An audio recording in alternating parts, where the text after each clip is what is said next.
মন্দির ভাঙ্গা, মূর্তি ভাঙ্গার সাথে ইসলামের পক্ষের শক্তির কোনো সম্পর্ক নাই। চিল্লায় বলেন ঠিক কিনা? ইসলামের পক্ষের শক্তি মন্দির পাহারা দেয়।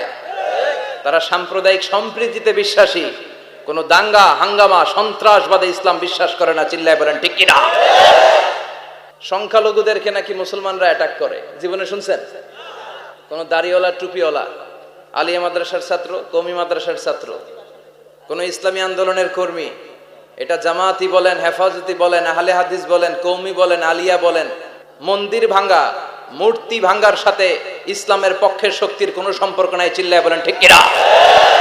ইসলামের পক্ষের শক্তি মন্দির পাহারা দেয়। তারা সাম্প্রদায়িক সম্প্রীতিতে বিশ্বাসী, কোনো দাঙ্গা হাঙ্গামা সন্ত্রাসবাদে ইসলাম বিশ্বাস করে না। চিল্লায় বলেন ঠিক কিনা? ইসলাম হচ্ছে শান্তির ধর্ম। আমরা সবসময় সাম্প্রদায়িক সম্প্রীতি ভালোবাসা এটাতে বিশ্বাসী। হিন্দুরা ঢোল বাজায়, আমরা কিছু বলি না। আমরা তাফসীর মাহফিল করি, ওদের যারা ভদ্র তারাও কিছু বলে না। ঠিক কিনা? এই ইসলাম বিরোধীরা এরাই হিন্দু মুসলমানদের মধ্যে যে সম্প্রীতি এটাকে নষ্ট করতে চায়।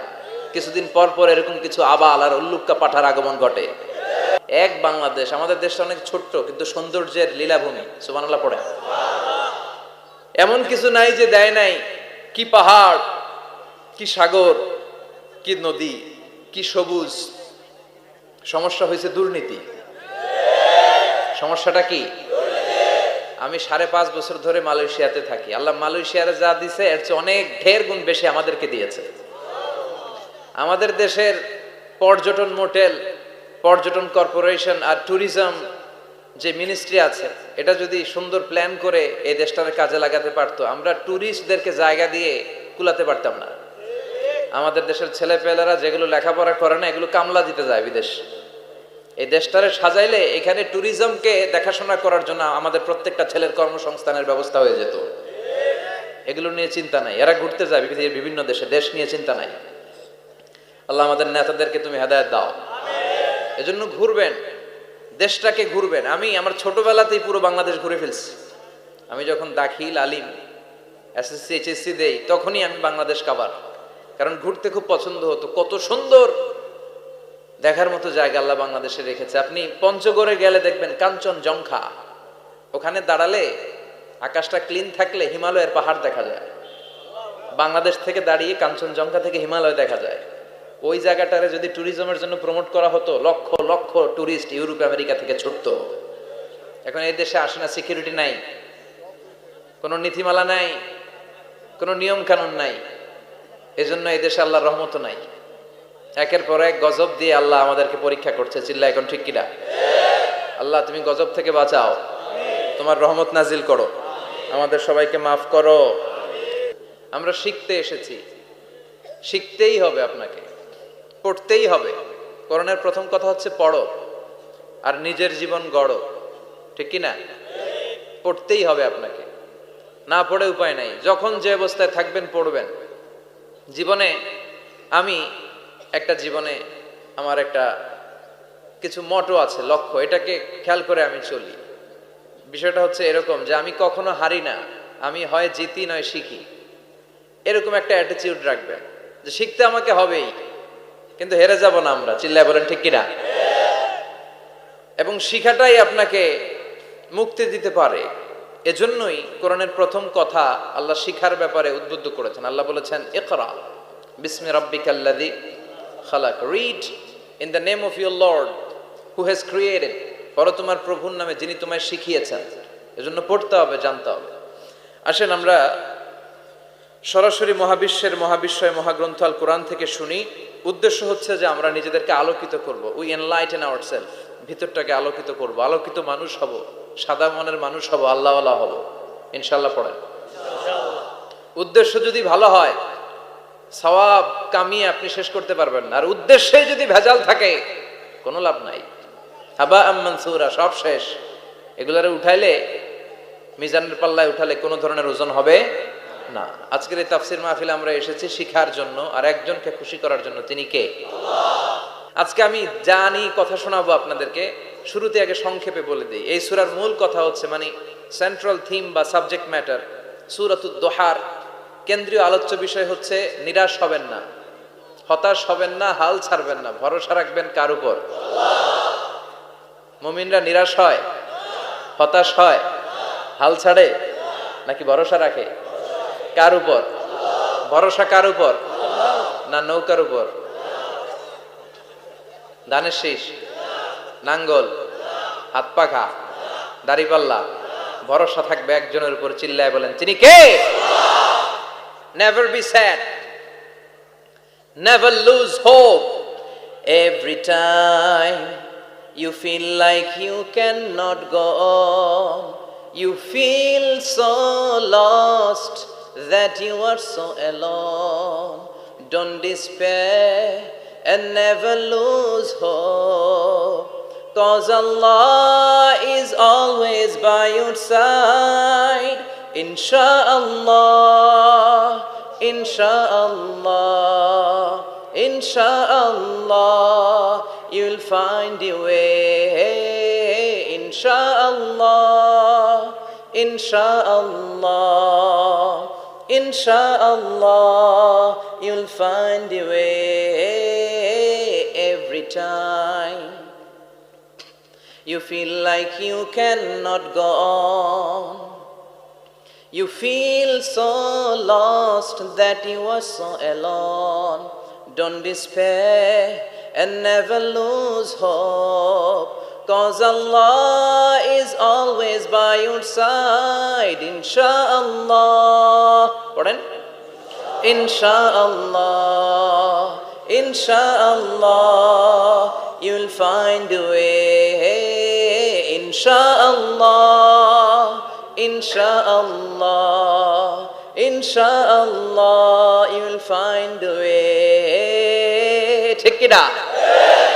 কি সুন্দর nasheed. Never lose hope, you will find your way. তুমি তোমার পথ খুঁজে পাবে। আমাদেরকে পথ দেখায় কে? আল্লাহ। এজন্য সূরাতুদ দুহার কেন্দ্রীয় আলোচ্য বিষয় হচ্ছে হতাশ হওয়া যাবে না, নিরাশ হওয়া যাবে না, হাল ছাড়া যাবে না, ভরসা রাখতে হবে একজনের উপরে। চিৎকার করে বলেন তিনি কে? আল্লাহ। হতাশ যারা, ফ্রাস্ট্রেটেড আপসেট পিপল, তাদের জন্য, হতাশ ব্যক্তিদের জন্য এই সূরাটা একটা আলোকবর্তিকা, একটা আলোর মশাল। এই সূরাটা পড়লেই হতাশ ব্যক্তিরা মনে শান্তি পায়, আশা ফিরে পায়, দিক ফিরে পায়। ঠিক কিনা? এই সূরাটা নাজিল হওয়ার একটা ব্যাকগ্রাউন্ড আছে, শুনবেন। বিষ্ণু ঈসা ইসলামের কাছে যখন ওহী নাজিল হতে শুরু করলো, বিষ্ণু ঈসা ইসলাম ওহীর কথাগুলো পৌঁছে দিতে লাগলেন। যাই নাজিল হতো বিষ্ণুনবী পৌঁছে দিতেন। বিশ্বনবী সাহাবাদের কাছে শেয়ার করে দিতেন, যেটাই নাজিল হতো তিনি পৌঁছে দিতেন, যেটাই। কারণ আল্লাহর আদেশ, ইয়া আইয়ুহার রাসূল বাল্লিগ মা উনজিলা ইলাইক, ও নবী আপনার কাছে আমি ওহী থেকে যা নাজিল করি সব পৌঁছে দেন, একটাও গোপন করা যাবে না। আল্লাহর কাছ থেকে বিশ্বনবী যে সমস্ত মেসেজ, ইনফরমেশন, তথ্য, রেভেলেশন ওহী পেয়েছে, একটাও কি বিশ্বনবী গোপন করেছে? সব প্রকাশ করে গিয়েছে, সব শেয়ার করে গিয়েছে। বিশ্বনবী শেয়ার করতে লাগলেন। সকালে যা নাজিল হয় শেয়ার করেন, দুপুরে নাজিল হয় শেয়ার করেন, রাতে নাজিল হয় শেয়ার করেন, শেয়ার করতে লাগলেন। কিন্তু কি অবাক করা কাণ্ড, হঠাৎ করে এই ওহী আসার ধারাবাহিকতা আল্লাহ বন্ধ করে দিলেন। ওহী আর আসে না, আকাশ থেকে নতুন তথ্য আর নামে না। ঘটনা কি? ওহী আসে না কেন? তথ্য আসে না কেন? জিব্রাইল আসে না কেন? কোন বর্ণনা এসেছে 15 দিন, কোন বর্ণনায় 1 মাস, 3 মাস, এমনকি 6 মাস পর্যন্ত বর্ণনা পাওয়া যায় যে বিশ্বনবীর কাছে 6 মাস ওহী আসে নাই। বিশ্বনবী তো অবাক, ঘটনা কি? ওহী নামে না কেন?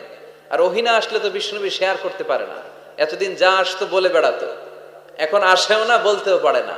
কাফির মুশরিকরা বিশ্বনবীর গালি দিতে শুরু করলো, মুহাম্মদের রব মুহাম্মদরে ভুইলা গেছে, মুহাম্মদের আল্লাহ মুহাম্মদরে ছেড়ে দিয়েছে। বিশ্বনবীর চাচি আবু লাহাবের স্ত্রী উম্মে জামিল বলতে শুরু করলো, কি মুহাম্মদ, তোমার শয়তানটা তোমার কাছে আসে না? না, শয়তান দ্বারা তিনি জিব্রাইলকে বুঝিয়েছেন যে তোমার জিব্রাইল তোমার কাছে আসে না। এভাবে সবাই গালমন্দ করতে শুরু করলো যে মুহাম্মদের আল্লাহ মুহাম্মদকে ভুলে গিয়েছে। বিষ্ণু ঈসা ইসলাম নিজেও হতাশ হয়ে গেলেন। কি রে, ওহী আসে না কেন? আমার কোনো ভুল হচ্ছে না তো? আমার কোনো অপরাধ হয়ে গেল না তো?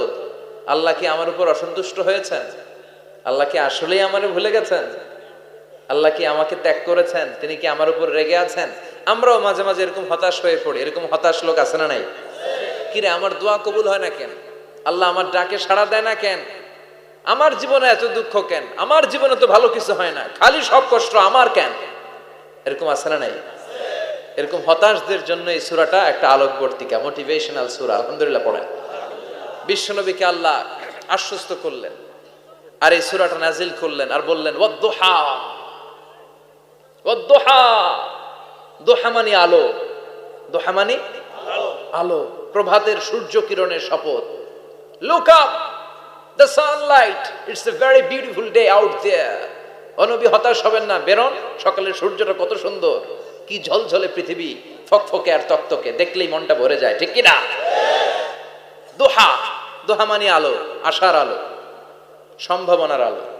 আমাদের জীবনে আলোর দরকার আছে না নাই? আলো না থাকলে আমরা বাঁচতে পারবো? আলো লাগে বড় ভালো। এই আজকে আলো না থাকলে আমরা দেখা যেত। এজন্য কোরআনকে আল্লাহ আলো বলেছেন। কোরআনকে কি বলেছে? কিতাবুন আনজালনাহু ইলাইকা লিতুখরিজান নাসা মিনাল যুলুমাতি ইলান নূর। ও Muhammad, I've revealed this holy Quran unto you to lead the mankind out of darkness into the light. অন্ধকার থেকে লাইট, লাইট মানে কি? আলো, আলোর দিকে নেয়ার জন্য এই কোরআন পাঠিয়েছি। আবার বিশ্বনবীকেও আল্লাহ নূর, নূরের সাথে তুলনা করেছেন। আবার বিশ্বনবী আল্লাহর কাছে নূর চাইতেন, বলতেন আল্লাহ আমার ডানে আলো দাও, আমার বায়ে আলো দাও, আমার সামনে আলো দাও, পিছনে আলো দাও, উপরে আলো দাও, নিচে আলো দাও, আমার দেহে আলো দাও, আমার মাংসপেশির ভিতরে আলো দাও, আমার হাড্ডির ভিতরে আলো দাও, আমার জন্য তুমি আলো দাও। পড়েন আমিন। এজন্য আলো ছাড়া বেঁচে থাকা অসম্ভব। আল্লাহ তাআলা আলোর নামে সূরা দিলেন, সূরাতুদ দুহা, প্রভাতের আলো, প্রভাতের সূর্য কিরণের শপথ, আলোর শপথ। সুবহানাল্লাহ পড়ে। এরপর আল্লাহ বললেন ওয়াল্লাইলি ইযা সাজা, আলোর শপথ, সকালের, সকালবেলার সূর্য কিরণের শপথ। দ্বিতীয় আয়াতে আল্লাহ বললেন রাত্রিবেলার শপথ, যখন রাত্রিটা নিঝুম হয়, হয় নিস্তব্ধ, নিঝুম আর নিস্তব্ধ রাতের শপথ। তাহলে আল্লাহ আলোরও কসম কাটলেন, তারপরে অন্ধকারেরও কসম কাটলেন, ঠিক কিনা? আলো দ্বারা মূলত আল্লাহ তাআলা ওহির আগমনকে বুঝিয়েছে, আর অন্ধকার দ্বারা আল্লাহ তাআলা ওহির অনুপস্থিতি বুঝিয়েছে।